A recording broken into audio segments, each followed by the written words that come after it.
سورۃ الانعام کی 42 صحیح ہے، اور پارہ نمبر 7 ہے۔ تم سے پہلے بہت سی قوموں کی طرف ہم نے رسول بھیجے اور ان قوموں کو مصیبت میں مبتلا کیا، تکلیف میں مبتلا کیا، کیوں؟ تاکہ وہ عاجزی کے ساتھ ہمارے سامنے جھک جائیں۔ بس جب ہماری طرف سے ان پر سختی آئی تو کیوں نہ انہوں نے عاجزی اختیار کی، مگر ان کے دل تو اور سخت ہو گئے، اور شیطان نے ان کو اطمینان دلایا کہ جو کچھ تم کر رہے ہو خوب کر رہے ہو۔ پھر جب انہوں نے اس نصیحت کو جو انہیں کی گئی تھی بھلا دیا تو ہم نے ہر طرح کی خوشحالیوں کے دروازے ان کے لیے کھول دیے، یہاں تک کہ جب وہ ان بخششوں میں جو انہیں عطا کی گئی تھی خوب مگن ہو گئے تو اچانک ہم نے انہیں پکڑ لیا، اور اب حال یہ تھا کہ وہ ہر خیر سے مایوس تھے۔ اس طرح ان لوگوں کی جڑ کاٹ کر رکھ دی گئی جنہوں نے ظلم کیا تھا، اور تعریف ہے اللہ رب العالمین کے لیے کہ اس نے ان کی جڑ کاٹ دی۔ اے محمد صلی اللہ علیہ وسلم ان سے کہیے، کبھی تم نے یہ بھی سوچا کہ اگر اللہ تمہاری بینائی اور سماعت، یعنی تمہارا دیکھنا، تمہارا سننا تم سے چھین لے اور تمہارے دلوں پر مہر کر دے، تو اللہ کے سوا اور کون سا الہ ہے جو یہ قوتیں تمہیں واپس دلا سکتا ہے؟ دیکھو کس طرح ہم بار بار اپنی نشانیاں ان کے سامنے پیش کرتے ہیں اور پھر یہ کس طرح ان سے نظریں چرا جاتے ہیں۔ کہو کبھی تم نے سوچا اگر اللہ کی طرف سے اچانک یا علانیہ تم پر عذاب آ جائے، یعنی کھلم کھلا، تو کیا ظالم لوگوں کے سوا کوئی اور ہلاک ہوگا؟ ہم جو رسول بھیجتے ہیں اسی لیے تو بھیجتے ہیں کہ وہ نیک کردار لوگوں کے لیے خوشخبری دینے والے اور بد کرداروں کے لیے ڈرانے والے ہوں۔ پھر جو لوگ ان کی بات مان لیں اور اپنے عمل کی اصلاح کر لیں ان کے لیے کسی خوف اور رنج کا موقع نہیں ہے۔ جو ہماری آیات کو جھٹلائیں وہ اپنی نافرمانیوں کے جرم میں سزا بھگت کر رہیں گے۔ اے محمد صلی اللہ علیہ وسلم ان سے کہیے، میں تم سے یہ نہیں کہتا کہ میرے پاس اللہ کے خزانے ہیں، نہ میں غیب کا علم رکھتا ہوں، اور نہ یہ کہتا ہوں کہ میں فرشتہ ہوں۔ میں تو صرف اسی وحی کی پیروی کرتا ہوں جو مجھ پر نازل کی جاتی ہے۔ پھر ان سے پوچھو کہ اندھا اور آنکھوں والا دونوں برابر ہو سکتے ہیں؟ کیا تم غور نہیں کرتے؟ یعنی یہاں پر یہ بات بتائی گئی ہے ان آیات میں کہ جب ہمارے اوپر، آپ کے اوپر جب تکلیفیں آتی ہیں، ابھی جو پینڈیمک آیا کس لیے؟ وجہ کیا ہے؟ اور پوری دنیا کو لپیٹ میں لے لیا گیا۔ اللہ اکبر! آج تک دنیا کبھی اس طرح کلیکٹیولی کسی ایک پینڈیمک کا شکار نہیں ہوئی تھی۔ یہ پہلی دفعہ ہوا ہے جس میں پوری دنیا ایک لپیٹ میں ہے اور پوری دنیا کے انسان تکلیف میں ہے، اور ایک سے ایک بڑھ کر لوگوں کے پاس تکلیف آتی چلی جا رہی ہے۔ اس پینڈیمک کو بھیجا اس لیے گیا کہ بندے اللہ کی طرف جھکیں، عاجزی اختیار کریں۔ لیکن اگر اس پینڈیمک میں رہنے کے بعد بھی اگر ہمارے دل اسی طرح ابھی حالت کیا ہو رہی، ذرا سا ملک، ذرا سے شہر کھلے ہیں تو آپ دیکھ لیجئے ہماری حالتیں، پھر وہی ہماری دعوتوں کی مجلسیں، پھر وہی عورتوں کی بے پردگیاں، اور پھر وہی لباس، وہی عائشیں، وہی میک اپ، اور وہی جو ہے ریسٹورنٹ میں جا کے کھانا کھانے، اور کہ چلو بھئی اب تو بڑی مشکل سے ہم چھوٹے ہیں اور بڑی مشکل سے یہ وقت ملا ہے کہ دوبارہ فن کی دنیا میں واپس لوٹ جایا جائے۔ کچھ نہیں سیکھا، کچھ نہیں لیا، اور اگر کچھ لوگوں نے کچھ نہیں لیا تو کیا فائدہ ہوتا ہے؟ پھر ایسے لوگوں کے دلوں کے اوپر مہر لگ جاتی ہے، پھر ہدایت نہیں ملتی۔ اب بھی نہیں ڈرا دل ہمارا، اب بھی ہم تبدیل نہیں ہوئے، اب بھی ہم اللہ کی طرف نہیں پلٹے۔ کب پلٹیں گے؟ کب سوچیں گے؟ اور ہم یہ نہیں کہہ رہے سارے لوگ ایسے ہی ہیں، الحمدللہ جو لوگ کے پلٹ چکے ہیں اور جو لوگ کے پلٹ رہے ہیں، جو لوگ اللہ کی یاد میں زیادہ سے زیادہ وقت لگا رہے ہیں، آخرت میں کام آنے والے کاموں میں اپنے آپ کو لگا رکھا ہے، اللہ کی نافرمانی سے اپنے آپ کو بچا رہے ہیں، مبارک ہیں وہ لوگ، اور ان کی یہ سنجیدگی اور ان کو یہ معاملہ بہت بہت مبارک ہو۔ لیکن اگر اس کے علاوہ یہ بات ہے تو پھر دیکھنا چاہیے کہ ہم کیا کر رہے ہیں۔ تو انشاءاللہ تعالی یہاں پر 2 منٹ رکتے ہیں، میرے پاس اذان ہے، پھر اذان کے ساتھ انشاءاللہ تعالی چلیں گے۔ تو چلیے ہم لوگ اس کو دیکھ لیتے ہیں کہ جب نبی صلی اللہ علیہ وسلم نے پچھلے رکوع میں ہم نے یہ دیکھا تھا کہ اللہ کے نبی صلی اللہ علیہ وسلم نے اپنا ہاتھ اٹھا دیا۔ کن چیزوں سے؟ میرے پاس کوئی خزانہ نہیں ہے، نہ میرے پاس غائب کا علم ہے، اور نہ میں فرشتہ ہوں، رائٹ؟ کوئی نور سے بنا ہوا نہیں ہوں میں۔ مجھے تو اللہ رب العالمین نے جو ہدایت دی ہے میں اسی کو ہی آگے پہنچا رہا ہوں۔ تو اسی کی جو ہے وہ پیروی کر رہا ہوں۔ تو یہ دونوں باتیں یہ بہت ضروری ہیں اس بات میں کے لیے کہ کسی طرح کے بھی خزانوں کا اللہ رب العالمین نبی صلی اللہ علیہ وسلم کے پاس کوئی موجود نہیں ہے۔ دعائیں نبی صلی اللہ علیہ وسلم سے نہیں مانگی جائیں گی۔ تم پر میں لاکھ جان سے قربان یا رسول، برائیں میرے دل کے بھی ارمان یا رسول، یہ نہیں ہے، یہ شرک ہے۔ امت سنتی ہے، سر دھنتی ہے، ریکارڈز بنائے جاتے ہیں، لوگوں کو بھیجے جاتے ہیں، ساری نعتیں یہ لکھ لیجئے آپ لوگ اور سمجھ لیجئے آپ لوگ، بہت ڈرنے والی بات ہے یہ۔ ساری نعتیں جن پر ہم سر دھنتے ہیں، الا ماشاء اللہ سب آیت چند ہی اس کے ساتھ بچی ہوئی ہیں، اس کے اندر شرک موجود ہے۔ تو امت کو نعتوں کے اوپر ڈال دیا گیا، امت کو جشن میلاد النبی کے اوپر ڈالا گیا، امت کو کہاں کہاں ڈالا جا رہا ہے، اور دیندار لوگ کر رہے ہیں یہ حرکتیں، علماء بعض لگے ہوتے ہیں اس کے پیچھے۔ تو آپ ہم یہ دیکھیں کہ ایسے لوگ جو امت کو اس طرح گمراہ کرتے ہیں، خود بھی جہنم میں جانے والے ہیں اور اپنے ساتھ اپنے پیرووں کو بھی لے جانے والے ہیں، اس لیے کہ شرک معاف نہیں ہوگا۔ اور آپ اور ہم سمجھتے ہیں کہ وہ شرک کا ایک کلمہ بول دینے سے کیا حرج، ہم شرک تھوڑی کر رہے ہیں، لیکن کلمہ سے بھی شرک پکڑا جاتا ہے، کلمہ بھی شرک ہے اور پکڑا جائے گا اور حساب دینا پڑے گا۔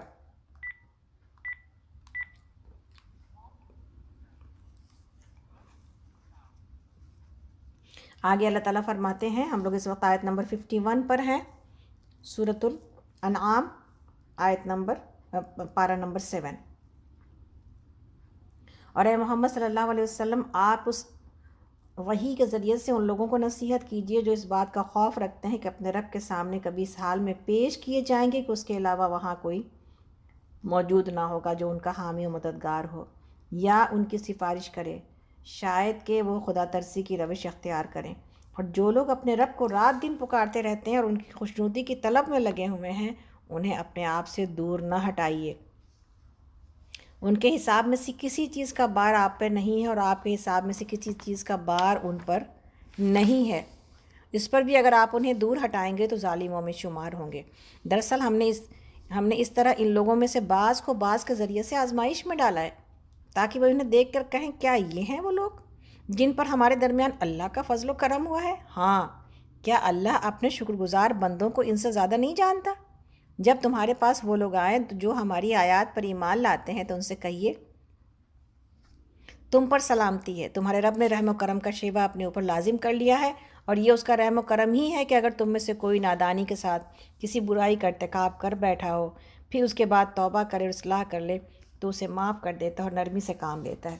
اس طرح ہم اپنی نشانیاں کھول کھول کر پیش کرتے ہیں تاکہ مجرموں کی راہ بالکل نمایاں اور واضح ہو جائے۔ تو اس آیت کے سلسلے میں بتایا جاتا ہے کہ مسند احمد میں ہے کہ قریش کے بڑے لوگ نبی صلی اللہ علیہ وسلم کے پاس گئے، اس وقت آپ کی مجلس میں حضرت صہیب رضی اللہ عنہ، حضرت بلال رضی اللہ عنہ، حضرت خباب رضی اللہ عنہ، حضرت عمار رضی اللہ عنہ تھے، یعنی یہ سب کیا تھے؟ غلام تھے نا، ایمان لے آئے تھے، پہلے ایمان لانے والوں میں سے تھے۔ اب یہ سردار لوگ تھے تو انہوں نے کیا کہا؟ انہیں دیکھ کر یہ لوگ کہنے لگے دیکھو تو ہمیں چھوڑ کر کن لوگوں کے ساتھ بیٹھے ہو، تم ہمیں چھوڑ کر کن لوگوں کے ساتھ بیٹھے ہو؟ تو یہ آیت نازل ہوئی۔ اور ایک اور جگہ پر ابن جریر میں ہے کہ نبی صلی اللہ علیہ وسلم کی مجلس کو دیکھ کر مشرک سرداروں نے یہ بھی کہا تھا کہ کیا یہی لوگ رہ گئے کہ اللہ نے ہم سب میں سے جن کو چن چن کر انہی پر احسان کیا ہے؟ یہ کیسے ہو سکتا ہے کہ یہ مفلس اور بے سہارا لوگ بھی ہم امیر اور رئیسوں کے برابر بیٹھیں؟ اور کہنے لگے کہ دیکھیے اگر محمد صلی اللہ علیہ وسلم اگر آپ انہیں اپنی مجلس سے نکال دیں تو ہم آپ کی مجلس میں بیٹھ سکتے ہیں۔ اس پر یہ آیت نازل ہوئی۔ اور حدیث میں ہے کہ اللہ تعالیٰ کیا کرتا ہے؟ اللہ تعالیٰ تمہاری صورتوں کو اور رنگوں کو نہیں دیکھتا بلکہ نیتوں اور اعمال کو دیکھتا ہے۔ تو سب جو ہے نا، اکرمہ کہتے ہیں کہ ربیہ کے دونوں بیٹے عتبہ اور شیبہ اور عدی کا بیٹا مطعم اور نوفل کا بیٹا حارث اور عمر کا بیٹا قرطہ اور بنو عبد مناف کے قبیلے کے کافر سب کے سب جمع ہو کر ابو طالب کے پاس گئے، یعنی نبی صلی اللہ علیہ وسلم کے چچا کے پاس، اور کہنے لگے دیکھیے آپ کے بھتیجے اگر ہماری ایک درخواست قبول کر لیں تو ہمارے دلوں میں ان کی عظمت اور عزت ہوگی، اور پھر ان کی مجلس میں بھی آمد و رفت شروع کر دیں گے، اور ہو سکتا ہے کہ ان کی سچائی سمجھ میں آ جائے اور ہم بھی مان لیں۔ ابو طالب نے قوم کے بڑوں کا یہ پیغام نبی صلی اللہ علیہ وسلم کی خدمت میں پہنچایا۔ حضرت عمر بن خطاب رضی اللہ عنہ بھی اس وقت اس مجلس میں تھے، فرمانے لگے یا رسول اللہ ایسا کرنے میں کیا حرج ہے؟ اللہ عز و جل نے یہی آیت نازل کی، یہ غربا جنہیں یہ لوگ صحبت کے فیض سے محروم کرنا چاہتے تھے، یہ تھے بلال، عمار، سالم، سبی، ابن مسعود، مقداد، مسعود، واقد، عمر۔ تو اللہ تعالیٰ نے یہ آیت نازل کری دی، اور آیت نازل کر کے کیا کہا؟ یہی وہ لوگ ہیں جن کے ساتھ تم اپنی زندگی گزارو اور ان کے ساتھ لگے رہو۔ اللہ کو ایسے سرداروں کی ضرورت نہیں ہے، اللہ اپنے ایسے بندوں پر مہربان ہیں جس نے حق کی آواز سنی اور فوراً قبول کی، اور اذیت سہنے کے بعد بھی، تکلیف اٹھانے کے بعد بھی ایمان سے اللہ سے ایسی محبت ان کے دل کو ہے۔ تو اصل اللہ کے پاس جو مقام ہے وہ اللہ سے محبت کا ہے، نہ کہ رنگ، جلد اور پیسے کی وجہ سے اللہ تعالیٰ کسی کو نوازتے ہیں۔ میرے لیے سوال، آپ کے لیے سوال، ہم اپنی زندگی میں دیکھیں کہ ہم کتنے ایسے لوگوں کے ساتھ صحبت صالح ہم نے اختیار کر رکھی ہے، یا اپنی زندگی میں ہم کن لوگوں کے جو ہے نا مجلسوں میں میرا اٹھنا اور بیٹھنا ہے۔ تو میرے لیے بھی سوال ہے، آپ کے لیے بھی سوال ہے کہ ہم کہاں اپنا وقت لگا رہے ہیں، کن لوگوں میں وقت لگا رہے ہیں۔ مجبور اور بے بسوں کے ساتھ ہونا یہ بہت بڑی، اللہ رب العالمین نے اس کو بہت زیادہ پسند کیا، اور اسی پسند کی وجہ سے نبی صلی اللہ علیہ وسلم کی یہ دعا موجود ہے کہ یا اللہ مجھے مسکینوں میں رکھ اور مجھے مسکینوں میں ہی اٹھا۔ اللہ اکبر۔ تو آپ اور ہم مسکینوں اور ایسے مجبور لوگوں کے کام آئیں، ان کی زندگی میں کچھ خوشیاں دینے کی کوششیں کرتے رہیں، تاکہ ہمیں ان کی دعائیں لگیں اور تاکہ ہمارا رب ہم سے راضی ہو جائے۔ اللہ تعالیٰ آگے فرماتے ہیں، ہم لوگ اس وقت آیت نمبر 56 کے اوپر ہیں، سورۃ الانعام پارہ نمبر 7۔ اے محمد صلی اللہ علیہ وسلم ان سے کہیے کہ تم لوگ اللہ کے سوا جن دوسروں کو پکارتے ہو ان کی بندگی کرنے سے مجھے منع کیا گیا ہے۔ کہو میں تمہاری خواہشات کی پیروی نہیں کروں گا، اگر میں نے ایسا کیا تو گمراہ ہو گیا، راہ راست پانے والوں میں سے نہ رہا۔ کہو میں نے اپنے رب کی طرف سے ایک دلیل روشن پر قائم ہوں اور تم نے اسے جھٹلا دیا ہے، اب میرے اختیار میں وہ چیز نہیں ہے جس کے لیے تم جلدی مچا رہے ہو۔ یعنی وہ جلدی کیا مچا رہے تھے؟ قیامت کے لیے نا۔ اللہ تعالیٰ فرماتے ہیں فیصلے کا سارا اختیار اللہ کو ہے، وہی جو ہے وہ حق بیان کرتا ہے اور وہی بہترین فیصلہ کرنے والا ہے۔ اگر کہو اگر کہیں وہ چیز میرے اختیار میں ہوتی جس کی تم جلدی مچا رہے ہو تو میرے اور تمہارے درمیان کبھی کا فیصلہ ہو چکا ہوتا، مگر اللہ زیادہ بہتر جانتا ہے کہ ظالموں کے ساتھ کیا معاملہ کیا جانا چاہیے۔ اسی کے پاس غیب کی چابیاں ہیں جنہیں اس کے سوا کوئی نہیں جانتا، خشکی اور تری میں، بحر اور بر میں جو کچھ ہے سب سے وہ واقف ہے۔ درخت سے گرنے والا کوئی پتا ایسا نہیں جس کا اسے علم نہ ہو، زمین کے تاریک پردوں میں کوئی دانہ ایسا نہیں جس سے وہ باخبر نہ ہو۔ خشک اور تر سب کچھ کھلی کتاب میں لکھا ہوا ہے۔ وہی ہے جو رات کو تمہاری روحیں قبض کرتا ہے اور دن کو جو کچھ تم کرتے ہو اسے جانتا ہے، پھر دوسرے روز وہ تمہیں اسی کاروبار کے عالم میں واپس بھیج دیتا ہے تاکہ زندگی کی مقرر مدت پوری ہو۔ آخر کار اسی کی طرف تمہاری واپسی ہے، پھر وہ تمہیں بتا دے گا کہ تم کیا کرتے رہے ہو۔ اپنے بندوں پر وہ پوری قدرت رکھتا ہے اور تم پر نگرانی کرنے والے مقرر کر کے بھیجتا ہے، یہاں تک کہ جب تم میں سے کسی کے موت کا وقت آ جاتا ہے تو اس کے بھیجے ہوئے فرشتے اس کی جان نکال لیتے ہیں اور اپنا فرض انجام دینے میں ذرا کوتاہی نہیں کرتے۔ پھر سب کے سب اللہ اپنے حقیقی مالک کی طرف واپس لائے جاتے ہیں۔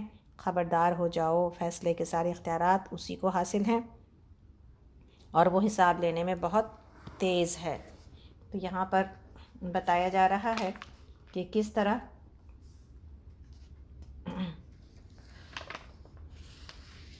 اللہ تعالیٰ نے کس طرح اللہ رب العالمین کا جو ہے وہ نبی صلی اللہ علیہ وسلم کی جو مشقت تھی اور نبی صلی اللہ علیہ وسلم کے اوپر جو حالات تھے اس کے اعتبار سے حضرت عائشہ رضی اللہ عنہ کی بہت ہی مشہور حدیث پتہ چلتی ہے کہ بخاری اور مسلم کی ایک حدیث ہے کہ حضرت عائشہ رضی اللہ عنہا نے ایک بار نبی صلی اللہ علیہ وسلم سے دریافت کیا کہ یا رسول اللہ احد سے زیادہ سختی کا تو آپ کے اوپر کوئی دن نہ آیا ہوگا۔ آپ نے فرمایا، نہیں آپ صلی اللہ علیہ وسلم نے فرمایا، عائشہ کیا پوچھتی ہو کہ مجھے اس قوم نے کیا کیا ایذائیں پہنچی ہیں اس قوم سے؟ سب سے زیادہ بھاری دن مجھ پر عقبہ کا دن تھا، جب کہ میں عبداللیل بن عبد کلال کے پاس پہنچا، یعنی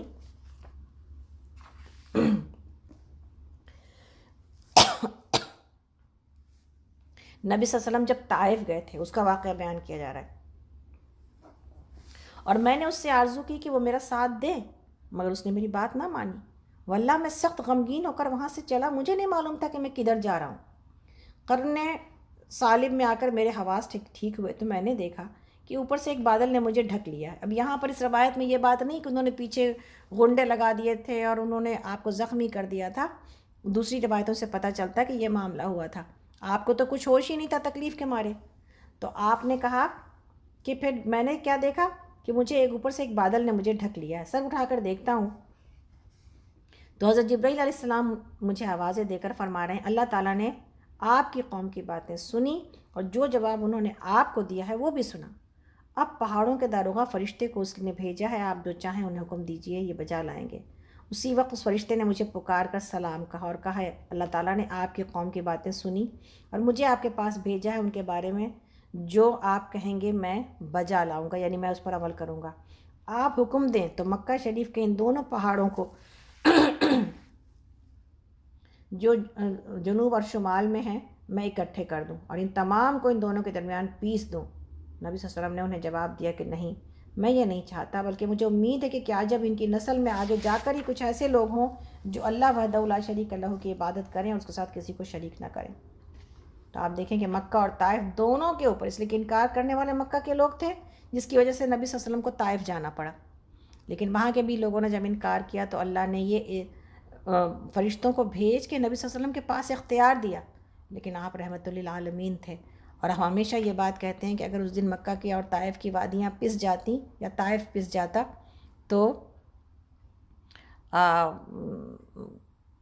یہ جو ہمارے پاس سیلب سپہ سالار آئے جن کی وجہ سے ہندوستان میں اسلام پھیلا، محمد بن قاسم، یہ پیدا نہ ہوتے اور یہ معاملہ اسی طرح رہ جاتا، تو ہم اسی کے اللہ کا شکر ہے الحمدللہ کہ ہم اسی کے مرہون منت ہیں۔ اور حضرت ابن عباس فرماتے ہیں، جہاں تک اللہ کو پتے گرنے کے اعتبار سے بات آتی ہے، کہ حضرت ابن عباس رضی اللہ عنہ فرماتے ہیں کہ خشکی میں اور تری میں، یعنی زمین پر اور پانی میں کا کوئی درخت ایسا نہیں جس پر اللہ تعالیٰ کی طرف سے کوئی فرشتہ مقرر نہ ہو جو اس کے جھڑ جانے والے پتوں کو بھی لکھ لے۔ تو یہ جو اللہ کا جو کمال ہے اور جو اللہ کی کاریگری ہے اور جو اللہ کا نظام ہے وہ اللہ ہی تعالیٰ جانتے ہیں۔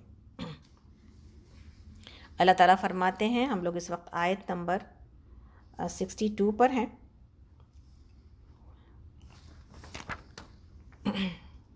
نہیں، یہاں سے ہم لوگ پڑھ چکے ہیں تو آگے چلتے ہیں۔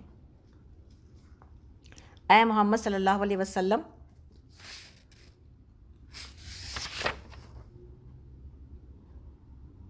ہاں اے محمد صلی اللہ علیہ وسلم، ٹھیک ہے 63 پر ہیں ہم لوگ اس وقت۔ اے محمد صلی اللہ علیہ وسلم، ان سے پوچھو صحرا اور سمندر کی تاریکیوں میں کون تمہیں خطرات سے بچاتا ہے؟ کون ہے جس سے تم مصیبت کے وقت گڑ گڑا کر اور چپکے چپکے دعائیں مانگتے ہو؟ کس سے کہتے ہو کہ اگر اس بلا سے تم نے ہم کو بچا لیا تو ہم ضرور شکر گزار ہوں گے؟ کہو اللہ تمہیں اس سے اور ہر تکلیف سے نجات دیتا ہے، پھر تم دوسروں کو اس کا شریک ٹھہراتے ہو۔ کہو وہ اس پر قادر ہے کہ تم پر کوئی عذاب اوپر سے نازل کر دے یا تمہارے قدموں کے نیچے سے برپا کر دے، یا تمہیں گروہوں میں تقسیم کر کے ایک گروہ کو دوسرے گروہ کی طاقت کا مزہ چکھوا دے۔ دیکھو ہم کس طرح بار بار مختلف طریقوں سے اپنی نشانیاں ان کے سامنے پیش کریں، شاید کہ حقیقت کو سمجھ لیں۔ تمہاری قوم اس کا انکار کر رہی ہے حالانکہ وہ حقیقت ہے۔ ان سے کہہ دو میں تم پر حوالدار نہیں بنایا گیا ہوں، ہر خبر کے ظہور میں یعنی دکھائی دینے میں آنے کا ایک وقت مقرر ہے، بہت جلد تم کو خود انجام معلوم ہو جائے گا۔ اور اے محمد صلی اللہ علیہ وسلم، جب آپ دیکھیے کہ لوگ میری آیات پر نکتہ چینیاں کر رہے ہیں تو ان کے پاس سے ہٹ جائیے، یہاں تک کہ وہ اس گفتگو کو چھوڑ کر دوسری باتوں میں لگ جائیں۔ اور اگر کبھی شیطان آپ کو بھلاوے میں ڈال دے تو جس وقت آپ کو غلطی کا احساس ہو جائے، اس کے بعد پھر ایسے ظالم لوگوں کے پاس نہ بیٹھو۔ ان کے حساب میں سے کسی چیز کی ذمہ داری پرہیزگار لوگوں پر نہیں ہے، البتہ نصیحت کرنا ان کا فرض ہے، شاید کہ وہ غلط روی سے بچ جائیں۔ چھوڑو ان لوگوں کو جنہوں نے اپنے دین کو کھیل اور تماشا بنا رکھا ہے اور جنہیں دنیا کی زندگی فریب میں مبتلا کیے ہوئے. ہاں مگر یہ قرآن سنا کر نصیحت اور تنبیہ کرتے رہیے کہ کہیں کوئی شخص اپنے کیے کرتوتوں کے وبال میں گرفتار نہ ہو جائے، اور گرفتار بھی اس حال میں ہو جائے کہ اللہ سے بچانے والا کوئی حامی اور مددگار اور کوئی سفارشی اس کے لیے نہ ہو، اور اگر وہ ہر ممکن چیز فدیہ میں دے کر چھوٹنا چاہے تو بھی وہ اس سے قبول نہ کی جائے، کیونکہ ایسے لوگ تو خود اپنی کمائی کے نتیجے میں پکڑے جائیں گے اور ان کو تو اپنے انکار حق کے وجہ سے کھولتا ہوا پانی پینے کو اور دردناک عذاب بھگتنے کو ملے گا. اے محمد صلی اللہ علیہ وسلم، ان سے پوچھیے کیا ہم اللہ کو چھوڑ کر ان کو پکاریں جو نہ ہمیں نہ فائدہ دے سکتے ہیں نہ نقصان، اور جب کہ اللہ ہمیں سیدھا راستہ دکھا چکا ہے تو کیا اب ہم الٹے پاؤں پھر جائیں؟ کیا ہم اپنا حال اس شخص کا سا کر لیں جسے شیطان نے صحرا میں بھٹکا دیا ہے اور وہ حیران اور پریشان پھر رہا ہے، جب کہ اس کے ساتھی اسے پکار رہے ہوں کہ ادھر آئیے سیدھی راہ موجود ہے؟ کہو حقیقت میں صحیح رہنمائی تو صرف اللہ کی رہنمائی ہے، اور اس کی طرف سے ہمیں یہ حکم ملا ہے کہ اللہ کے مالک کائنات کے آگے سر اطاعت جھکا دیا جائے. نماز قائم کرو اور اس کی نافرمانی سے بچو، اسی کی طرف تم سمیٹے جاؤ گے. وہی ہے جس نے آسمان اور زمین کو حق پر پیدا کیا ہے، اور جس دن وہ کہے گا کہ حشر ہو جائے اسی دن وہ ہو جائے گا. اس کا ارشاد عین حق ہے. جس روز سور پھونکا جائے گا اس روز بادشاہی اسی کی ہوگی، اور وہ غیب اور شہادت ہر چیز کا، وہ غیب اور شہادت یعنی جو پیچھے چھپا ہوا ہے اس کا اور جو سامنے دکھائی دے رہا ہر چیز کا جاننے والا ہے اور دانا اور باخبر ہے. ابراہیم علیہ السلام کا واقعہ یاد کرو، جب کہ اس کے اپنے والد باپ آزر سے کہا تھا کیا آپ بتوں کو خدا بناتے ہیں؟ میں تو آپ کو اور آپ کی قوم کو کھلی گمراہی میں پاتا ہوں. ابراہیم علیہ السلام کو ہم اسی طرح زمین اور آسمانوں کا نظام سلطنت دکھاتے تھے، اور اس لیے دکھاتے تھے کہ وہ یقین کرنے والوں میں سے ہو جائے. تو ابراہیم علیہ السلام کو اسی طرح وزڈم دیا گیا، اور پھر جب وہ رات اس پر تاری ہوئی تو انہوں نے ایک تارا دیکھا، کہا یہ میرا رب ہے، مگر جب وہ ڈوب گیا تو بولا ڈوب جانے والوں کا تو میں گرویدہ نہیں ہوں. پھر جب چاند چمکتا نظر آیا تو کہا یہ ہے میرا رب، مگر جب وہ بھی ڈوب گیا تو کہا کہ اگر میرے رب نے میری رہنمائی نہ کی ہوتی تو میں بھی گمراہ لوگوں میں شامل ہو گیا ہوتا. پھر جب سورج کو روشن دیکھا تو کہا یہ ہے میرا رب، یہ سب سے بڑا ہے، مگر جب وہ بھی ڈوبا تو ابراہیم علیہ السلام پکار اٹھے اے برادران قوم، میں ان سب سے بیزار ہوں جنہیں تم اللہ کا شریک ٹھہراتے ہو. میں نے تو اپنا رخ یکسو ہو کر اس ہستی کی طرف کر لیا جس نے زمین اور آسمانوں کو پیدا کیا ہے، اور میں ہرگز شرک کرنے والوں میں سے نہیں ہوں. یہ جو آیت ہے آیت نمبر 79، وجہت وجہ للذی فطر السماوات والارض حنیفا وما انا من المشرکین. نماز میں یکسوئی کے لیے اور اللہ کی طرف توجہ کرنے کے لیے پڑھا جاتا ہے. یہ دعا استفتاح ہے اور اس کو یاد کرنا چاہیے، اور ہمیں امید ہے کہ آپ سب کو یاد ہے اور آپ لوگ اسی سے اپنی نماز کی شروعات کرتے ہیں. یہ پہلی رکعت میں اللہ اکبر کے بعد تکبیر تحریمہ کے بعد پڑھی جاتی ہے. تو یہ جب دعا انہوں نے کی اس پر آگے قرآن اللہ رب العالمین فرماتے ہیں آیت نمبر 80 میں کہ اس کی قوم اس سے جھگڑنے لگی تو انہوں نے قوم سے کہا کیا تم اللہ کے معاملے میں مجھ سے جھگڑتے ہو، حالانکہ اس نے مجھے راہ راست دکھا دی ہے اور میں تمہارے ٹھہرائے ہوئے شریکوں سے نہیں ڈرتا. ہاں اگر میرا رب کچھ چاہے تو وہ ضرور ہو سکتا ہے. میرے رب کا علم ہر چیز پر چھایا ہوا ہے، پھر کیا تم ہوش میں نہیں آؤ گے؟ اور آخر میں تمہارے ٹھہرائے ہوئے شریکوں سے کیسے ڈروں جب کہ تم اللہ کے ساتھ ان چیزوں کو خدائی میں شریک بناتے ہوئے نہیں ڈرتے جن کے لیے اس نے تم پر کوئی سند نازل نہیں کی ہے، کوئی دلیل نازل نہیں کی ہے. ہم دونوں فریقوں میں سے کون زیادہ بے خوفی اور اطمینان کا مستحق ہے؟ بتاؤ اگر تم کچھ علم رکھتے ہو. اصل میں تو امن انہی کے لیے ہے، اور راہ راست پر وہی ہیں جو ایمان لائے اور جنہوں نے اپنے ایمان کو ظلم کے ساتھ نہیں ملایا. یہ تھی ہماری وہ حجت جو ہم نے ابراہیم علیہ السلام کو اس کے قوم کے مقابلے میں عطا کی. ہم جسے چاہتے ہیں بلند مرتبہ عطا کرتے ہیں. حق یہ ہے کہ آپ کا رب نہایت دانا اور علیم ہے. پھر ہم نے ابراہیم کو اسحاق اور یعقوب جیسی اولاد دی اور ہر ایک کو راہ راست دکھائی جو اس سے پہلے نوح کو دکھائی تھی، اور اسی کی نسل سے ہم نے داؤد، سلیمان، ایوب، یوسف، موسیٰ اور ہارون کو ہدایت بخشی علیہ السلام کو. اس طرح ہم نیکوکاروں کو ان کی نیکی کا بدلہ دیتے ہیں. اسی کی اولاد سے زکریا، یحییٰ، عیسیٰ، الیاس کو، اور ہر ایک ان میں سے صالح تھا، اور انہی کے خاندان سے اسماعیل، الیاس اور یونس اور لوط علیہ السلام کو راستہ دکھایا۔ ان میں سے ہر ایک کو ہم نے تمام دنیا والوں پر فضیلت عطا کی، اور ان کے آبا و اجداد اور ان کی اولاد اور ان کے بھائی بندوں میں سے بہتوں کو ہم نے نوازا، انہیں اپنی خدمت کے لیے چن لیا اور سیدھے راستے کی طرف ان کی رہنمائی کی۔ یہ اللہ کی ہدایت ہے جس کے ساتھ وہ اپنے بندوں میں سے جس کو چاہتا ہے رہنمائی کرتا ہے۔ لیکن اگر کہیں ان لوگوں نے شرک کیا ہوتا تو ان سب کا کیا کرایا غارت ہو جاتا۔ یہ وہ لوگ تھے جن کو ہم نے کتاب اور حکم اور نبوت عطا کی تھی۔ اب اگر یہ لوگ اس کو ماننے سے انکار کرتے ہیں تو پرواہ نہیں، ہم نے کچھ اور لوگوں کو یہ نعمت سونپ دی ہے جو اس سے منکر نہیں ہے۔ اے محمد صلی اللہ علیہ وسلم، وہی لوگ اللہ کی طرف ہدایت یافتہ تھے اور انہی کے راستے پر آپ بھی چلیے، اور کہہ دیجئے کہ میں اس کام سے تم سے کسی اجر کا طالب نہیں ہوں، یہ تو ایک عام نصیحت ہے تمام دنیا والوں کے لیے۔ ان لوگوں نے اللہ کا بہت غلط اندازہ لگایا جب کہا کہ اللہ نے کسی بشر پر کچھ نازل نہیں کیا ہے۔ ان سے پوچھو پھر وہ کتاب جسے موسیٰ علیہ السلام لے آئے تھے، جو تمام انسانوں کے لیے روشنی اور ہدایت تھی، جسے تم پارا پارا کر کے رکھتے ہو، کچھ دکھاتے ہو اور کچھ چھپاتے ہو، یعنی تورات کے بارے میں بات ہو رہی ہے، اور جس کے ذریعے سے تم کو وہ علم دیا گیا جو نہ تمہیں حاصل تھا اور نہ تمہارے باپ دادا کو۔ آخر اس کا نازل کرنے والا کون تھا؟ بس اتنا کہہ دو کہ اللہ، پھر انہیں اپنی ذلیل بازیوں سے کھیلنے کے لیے چھوڑ دو۔ یہ کتاب ہے جسے ہم نے نازل کیا، بڑی خیر و برکت والی، اس چیز کی تصدیق یعنی سچائی بیان کرتی ہے جو اس سے پہلے آئی تھی، اور اس لیے نازل کی گئی ہے کہ اس کے ذریعے سے تم بستیوں کے اس مرکز یعنی مکہ اور اس کے ارد گرد رہنے والے لوگوں کو متنبع کر دو۔ جو لوگ آخرت کو مانتے ہیں وہ اس کتاب پر ایمان لاتے ہیں، اور ان کا حال یہ ہے کہ اپنی نمازوں کی پابندی کرتے ہیں۔ اس شخص سے بڑا ظالم اور کون ہوگا جو اللہ پر جھوٹا بہتان گڑھے، یا یہ کہے کہ مجھ پر وحی آئی ہے جبکہ اس پر کوئی وحی نازل نہ کی گئی ہو، یا جو اللہ کے نازل کردہ چیز کے مقابلے میں یہ کہے کہ میں بھی ایسی چیز نازل کر کے دکھا دوں گا۔ نعوذ باللہ، کاش تم ظالموں کو اس حالت میں دیکھ سکو جبکہ وہ سکرات موت میں ڈبکیاں کھا رہے ہوتے ہیں اور فرشتے ہاتھ بڑھا بڑھا کر کہہ رہے ہوتے ہیں کہ لاؤ، نکالو اپنی جان، آج تمہیں ان باتوں کے جرم میں ذلت کا عذاب دیا جائے گا جو تم اللہ پر تہمت رکھ کر ناحق بکا کرتے تھے اور اس کی آیات کے مقابلے میں سرکشی دکھاتے تھے۔ اور اللہ تعالیٰ فرمائیں گے، لو اب تو تم ویسے ہی تنہا ہمارے پاس حاضر ہو گئے جیسا ہم نے تمہیں پہلی مرتبہ اکیلا پیدا کیا تھا۔ جو کچھ ہم نے تمہیں دنیا میں دیا تھا وہ سب تو تم پیچھے چھوڑ آئے ہو، اور اب ہم تمہارے ساتھ تمہارے ان سفارشیوں کو بھی نہیں دیکھتے جن کے متعلق تم یہ سمجھتے تھے کہ تمہارے کام بنانے میں ان کا بھی کچھ حصہ ہے۔ تمہارے آپس کے سب رابطے ٹوٹ گئے اور وہ سب تم سے گم ہو گئے جن کا تم زوم رکھتے تھے۔ دانے اور گٹی کو پھاڑنے والا اللہ ہے، وہی زندہ کو مردہ سے نکالتا ہے اور وہی مردہ کو زندہ سے باہر کرتا ہے۔ یہ سارے کام کرنے والا تو اللہ ہے، پھر تم کدھر بہہ کے چلے جا رہے ہو؟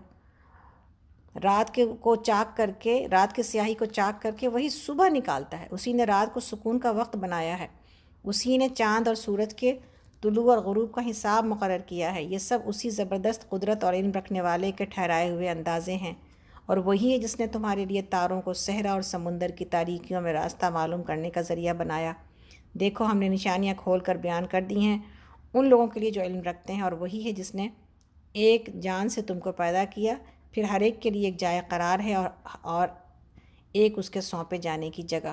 یہ نشانیاں ہم نے واضح کر دی ہیں ان لوگوں کے لیے جو سمجھ بوجھ رکھتے ہیں، اور وہی ہے جس نے آسمانوں سے پانی برسایا، پھر اس کے ذریعے سے ہر قسم کی نباتات اگائی، پھر اس سے ہرے ہرے کھیت اور درخت پیدا کیے، پھر ان سے تہ برتا چڑھے ہوئے دانے نکالے اور کھجور کے شگوفوں سے پھلوں کے گچھے پیدا کیے جو بوجھ کے مارے جھکے پڑتے ہیں، اور انگور، زیتون اور انار کے باغ لگائے جن کے پھل ایک دوسرے سے ملتے جلتے بھی ہیں اور پھر ہر ایک کی خصوصیت الگ الگ بھی ہے۔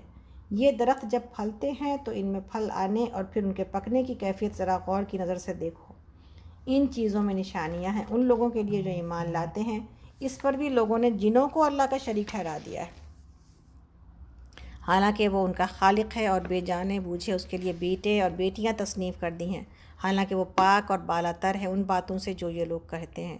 وہ تو آسمان اور زمین کا بنانے والا ہے، اس کا کوئی بیٹا کیسے ہو سکتا ہے جبکہ کوئی اس کی شریک زندگی ہی نہیں ہے۔ اس نے ہر چیز کو پیدا کیا ہے اور وہ ہر چیز کا علم رکھتا ہے۔ یہ ہے اللہ تمہارا رب، کوئی الہ اس کے سوا نہیں ہے، ہر چیز کا خالق، لہٰذا تم اسی کی بندگی کرو، اور وہ ہر چیز کا کفیل ہے۔ نگاہیں اس کو نہیں پا سکتی اور وہ نگاہوں کو پا لیتا ہے، وہ نہایت باریک بین اور باخبر ہے۔ دیکھو، تمہارے پاس تمہارے رب کی طرف سے بصیرت کی روشنیاں آ گئی ہیں، اب جو بینائی سے کام لے گا اپنا ہی بھلا کرے گا، اور جو اندھا بنے گا خود نقصان اٹھائے گا، میں تم پر کوئی پاسبان نہیں ہوں۔ اس طرح ہم اپنی آیات کو بار بار مختلف طریقوں سے بیان کرتے ہیں، اور اس لیے کرتے ہیں کہ یہ لوگ کہیں کہ تم کسی سے پڑھ آئے ہو، اور جو لوگ علم رکھتے ہیں ان پر ہم حقیقت کو روشن کر دیں۔ اے محمد صلی اللہ علیہ وسلم، اسی وحی کی پیروی کیے جاؤ جو تم پر تمہارے رب کی طرف سے نازل ہوئی ہے، کیونکہ اس ایک رب کے سوا کوئی اور الہ نہیں ہے، اور ان مشرکین کے پیچھے نہ پڑو۔ اگر اللہ کی مشیت ہوتی تو یہ لوگ شرک نہ کرتے۔ تم کو ہم نے ان پر پاسبان مقرر نہیں کیا، اور نہ تم ان پر حوالہ دار ہو، اور ایمان لانے والو، یہ لوگ اللہ کے سوا جن کو پکارتے ہیں انہیں گالیاں نہ دو۔ کہیں ایسا نہ ہو کہ یہ شرک سے آگے بڑھ کر جہالت کی بنا پر اللہ کو گالیاں دینے لگیں۔ ہم نے تو اسی طرح ہر گروہ کے لیے اس کے عمل کو خوشنما بنا دیا ہے، پھر انہیں اپنے رب ہی کی طرف پلٹ کر آنا ہے، اس وقت وہ انہیں بتا دے گا کہ وہ کیا کرتے رہے ہیں۔ یہ لوگ کڑی کڑی قسمیں کھا کھا کر کہتے ہیں کہ اگر کوئی نشانی ہمارے سامنے آ جائے تو ہم اس پر ایمان لے آئیں گے۔ اے محمد صلی اللہ علیہ وسلم، ان سے کہیے نشانیاں تو اللہ کے پاس ہیں، اور تمہیں کیسے سمجھایا جائے کہ اگر نشانیاں آ بھی جائیں تو یہ ایمان لانے والے نہیں ہیں۔ ہم اسی طرح ان کے دلوں اور نگاہوں کو پھیر رہے ہیں جس طرح کہ پہلی مرتبہ ان پر ایمان پھیر رہے ہیں، جس طرح یہ پہلی دفعہ ایمان نہیں لائے تھے۔ ہم انہیں ان کی سرکشی میں بھٹکنے کے لیے چھوڑ دیتے ہیں۔ تو یہ یہاں پر آ کر کے ہمارا 7واں پارہ مکمل ہو جاتا ہے۔ آگے ہم لوگ کل انشاءاللہ تعالیٰ 8ویں پارے کو شروع کریں گے۔ تو آج الحمدللہ کہ ہمارا جو پارہ مکمل ہوا ہے 7واں، اللہ کا شکر ہے ہم نے دیکھ لی ہیں چیزیں۔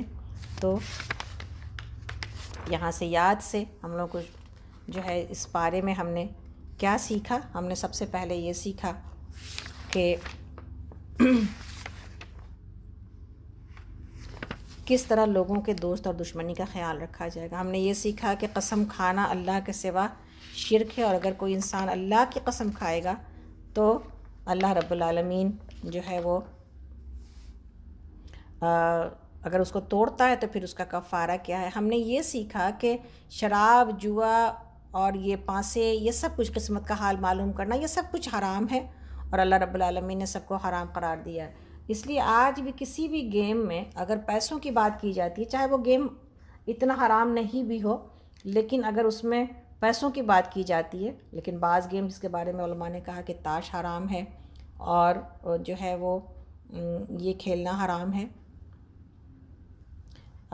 کیا اس کو کہتے ہیں، شطرنج کھیلنا حرام ہے، چیس جس کو بولا جاتا ہے، اور اس لیے کہ اس میں انسان کو وقت کا پتہ نہیں چلتا، اور اگر یہ سب کچھ پیسوں کی وجہ سے کھیلا جائے تب تو اور جوا ہو گیا، پھر تو یہ سب حرام ہی ہے۔ اسی طرح اللہ رب العالمین نے ہر وہ چیز سے ہمیں، آپ اور ہم دیکھیں ہمیں کون کون سی چیزیں نماز سے روک دیتی ہیں، کوئی بھی چیز ہو سکتی ہے، تو پھر نماز کی رکاوٹ والی چیزوں کو اپنی زندگی سے ہمیں نکالنا، ادروائز تو شراب پئیں یا نہ پئیں کوئی فرق نہیں پڑتا اگر دنیا کے نشے میں سوار ہیں تو اپنی نماز سے رکاوٹ بننے والی چیزوں کا خیال رکھتے ہیں۔ اپنا علیکم انفسکم، یہ آیت انشاءاللہ تعالیٰ اپنے لیے عمل کے لیے اصول بناتے ہیں کہ سب سے پہلے اپنی جانوں کی فکر کی جائے گی، قو انفسکم و اہلیکم نارا، اپنے بچوں کی فکر کی جائے گی انشاءاللہ تعالیٰ، آیت نمبر 105 سورۃ المائدہ کی، اور اس کے بعد لوگوں کی فکر کی جائے گی، میرے اوپر، ہمارے اوپر جو حقوق ہیں ان کی فکر کی جائے گی انشاءاللہ تعالیٰ۔ اسی طرح اللہ رب العالمین نے یہاں پر یہ بات بتا دی کہ نبی صلی اللہ علیہ وسلم کی محنت اور مشقت کو ہم نے دیکھا کہ کیا ہم اللہ کے نبی صلی اللہ علیہ وسلم سے جو محبت کرتے ہیں اس کا حق ہم ادا کر پا رہے ہیں۔ آپ کی محبت کتنی تھی، آپ کی شفقت کتنی تھی، آپ کی دعائیں کتنی تھیں ہم سب کے لیے۔ اللہ رب العالمین کی اس بات کو نہ بھولیں ہم کہ اللہ نے رحم و کرم کا شیوا اپنے اوپر لگا رکھا ہے، ادروائز تو اگر ایسا نہ ہوتا کہ وہ رحیم اور کریم ہے تو وہ تو ہماری گناہوں پر ہم کو فوراً پکڑ لیتا۔ اسی طرح ہم نے یہ بھی دیکھا کس طرح نیند آتی ہے اور کس طرح نیند میں انسان موت کی طرف چلا جاتا ہے۔ تفصیل ہم نے آج آپ کو نہیں بتائی، لیکن ایک دو چیزیں ہیں جو کہ اگر موقع ملا تو انشاءاللہ تعالیٰ اس کو واضح کریں گے۔ کس طرح جو ہے نا لوگوں کے ہمیں حسرتیں پتہ چلتی ہیں، جو لوگ کہ آخرت میں اور قیامت کے دن ہوں گے، اللہ نہ کرے کہ ہم ان حسرتوں میں مبتلا ہو جائیں۔ الحمدللہ کہ ہم، اللہ کا شکر ہے کہ ہم اللہ کی باتوں کی طرف جو ہے وہ چلتے ہیں، اور جو غلطی کی وجہ سے اور کوتاہیوں کی وجہ سے اگر ہم گناہوں کی طرف چلے بھی جاتے ہیں تو اللہ سے جو ہے وہ ہم معافیاں مانگ لیتے ہیں تاکہ اللہ رب العالمین اپنی رحمت سے ہمیں جو ہے وہ معاف کر دے۔ اس پینڈیمک میں اپنے دل کو نرم رکھنے کی ضرورت ہے، ایسا نہ ہو کہ پھر ہم اسی زندگی کے دنیا کھلے تو پھر ہم ویسے ہی ہو جائیں جیسے کہ اس سے پہلے تھے۔ اس لیے پینڈیمک سے بھی بدلنا ہے، آنے والے مہینوں میں اور دنوں میں بھی ہمیں بدلنا ہے۔ اپنی تبدیلی کو لکھیں، ہم تبدیلی کیا چاہتے ہیں اپنے اندر، اس کی طرف عمل کرنے کی کوشش کریں اور اس کو اپنی زندگی میں شامل کریں، اور کن بری باتوں سے ہم رکنا چاہتے ہیں ان کو بھی اللہ سے دعا کر کے ہم کوشش کر کے ان کو اپنی زندگی سے نکالیں۔ اسی طرح اللہ کے علم کو ہم دیکھ رہے تھے کہ کوئی پتا ایسا نہیں گرتا جس کی خبر اللہ کو نہ ہو، تو اللہ رب العالمین نے یہاں پر یہ ساری چیزیں آپ کو اور ہم کو یہ بتا دیں کہ انسان اپنے مکافات عمل، یعنی جو عمل کرے گا اس کو دنیا میں بھی بعض اوقات انسان کو اللہ تعالیٰ بتا دیتے۔ تکبر کا جو ہے وہ اس کی سزا تو دنیا میں دے دی جاتی ہے، تو اللہ رب العالمین نے کہا کچھ لوگ ایسے ہیں جن کے اعمال کی سزا ان کو دنیا میں ہی دے دی جاتی ہے۔ تو اللہ تعالیٰ سے یہ دعا ہے کہ اللہ نہ کرے کہ جب فرشتے ہماری روح نکالیں تو ہمارا وہ حال ہو جو کہ اللہ نے بعض لوگوں کا بیان کیا۔ اللہ کرے کہ ہم اللہ کی رحمتوں میں یہاں سے جب جائیں، اس دنیا کو چھوڑیں، اللہ کی رحمتوں میں نکالے جائیں اور اللہ کی رحمتوں میں ہی پہنچیں، آمین یا رب العالمین۔ تو اللہ سے سکرات موت کے لیے اپنی دعا کو جاری رکھتے ہیں، اس بات کو سمجھ لیتے ہیں کہ اللہ تعالیٰ کی نگاہیں سب کو پہنچتی ہیں، وہ ہم اگر اللہ کو نہیں دیکھ سکتے، اللہ تو ہمیں دیکھ ہی رہا ہے۔ سورۃ الانعام کی آیت نمبر 103۔ انشاءاللہ تعالیٰ اس کو بھی آیت کو لگائیے، لا تدرکہ الابصار ولا یدرک الابصار وہو اللطیف الخبیر، کہ نگاہیں اس کو نہیں پاتی مگر وہ نگاہوں کو پا لیتا ہے۔ تو انشاءاللہ تعالیٰ انہی اللہ کی نصیحتوں کو پڑھتے ہوئے اور اپنے اعمال کا جائزہ لیتے ہوئے یہاں پر آپ لوگوں سے انشاءاللہ تعالیٰ دعا رخصت لیں گے، اور اس دعا کے ساتھ کہ اللہ تعالیٰ ہم سب کے آنے اور بیٹھنے کو قبول کرے انشاءاللہ۔ اللہ رب العالمین ہم سب کی محنتوں کو قبول کر لے، اللہ تعالیٰ ہمیں اسی طرح دور قرآن میں جاری اور ساری رکھے۔ اللہ رب العالمین ہماری کمی کوتاہیوں کی وجہ سے، کسی وجہ سے اللہ ہمیں اس سے محروم نہ کر دے یا اللہ۔ یا اللہ ہمیں اپنی کتاب کے ساتھ اور اپنے کلام کے ساتھ جوڑی رکھیے، ہمیں صحت، عافیت اور سکون عطا کیجیے تاکہ ہم اس کے ساتھ چلتے ہوئے اپنی زندگی میں سکون حاصل کر سکیں۔ یا اللہ ہم سب کے آنے، بیٹھنے اور سننے سنانے کو قبول کر لیجئے۔ ربنا تقبل منا انک انت السمیع العلیم وتب علینا انک انت التواب الرحیم۔ سبحانک اللہم وبحمدک، اشہد ان لا الہ الا انت، استغفرک واتوب الیک۔ ربنا آتنا فی الدنیا حسنۃ وفی الآخرۃ حسنۃ وقنا عذاب النار۔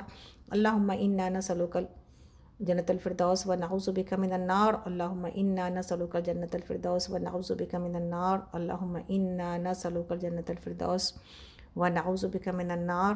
ربی اجعلنی مقیم الصلاۃ ومن ذریتی، ربنا وتقبل دعاء، ربنا اغفر لی ولوالدی وللمؤمنین یوم یقوم الحساب۔ اے اللہ ہم میں سے جو کوئی بھی جس تکلیف میں، اس تکلیف کو دور کر دیجئے مالک۔ اے اللہ ہم میں سے جو بیمار ہیں، اللہ سب کو شفائے کاملہ عاجلہ سے نوازیے یا رب العالمین۔ اے اللہ انسانیت کے تکلیفوں کو دور کر دیجئے، جہاں کہیں بھی مسلمان تکلیف میں ہے اے اللہ ان کے حامی و ناصر ہو جائیے۔ یا اللہ جہاں کہیں بھی لوگ اللہ کا کلمہ بلند کرنے کی کوشش کر رہے ہیں، یا اللہ ان کی کوششوں کو قبول کر لیجئے۔ یا اللہ ہمارے والدین کو بخش دیجئے، اور یا اللہ ہم سب کو قبول کر لیجئے، اور ہم سب کو جمع کر دیجئے اپنے چاہنے والوں کے ساتھ جنت الفردوس میں، آمین یا رب العالمین۔ اے اللہ ہم آپ سے مانگتے ہیں کہ ہمیں موت نہ آئے اس حال میں کہ آپ ہم سے راضی ہوں، یا ربی ہمیں موت نہ آئے مگر اس حال میں کہ آپ ہم سے راضی ہوں، یا ربی ہمیں موت نہ آئے مگر اس حال میں کہ ہماری زبانوں پر کلمہ لا الہ الا اللہ آمین یا رب العالمین۔ سبحان ربک رب العزت عما یصفون وسلام علی المرسلین والحمد للہ رب العالمین۔ سبحانک اللہم وبحمدک، اشہد ان لا الہ الا انت، استغفرک واتوب الیک، آمین یا رب العالمین۔ السلام علیکم ورحمۃ اللہ وبرکاتہ۔ اللہ تعالیٰ آپ سب کو صحت و عافیت کے ساتھ، امن و امان کے ساتھ اور سکون کے ساتھ رکھیں۔ انشاءاللہ کل آپ لوگوں سے ملاقات ہوتی ہے انشاءاللہ تعالیٰ۔ اپنی دعاؤں میں اور خاص دعاؤں میں یاد رکھیے، انشاءاللہ ملاقات کرتے ہیں۔ اللہ حافظ۔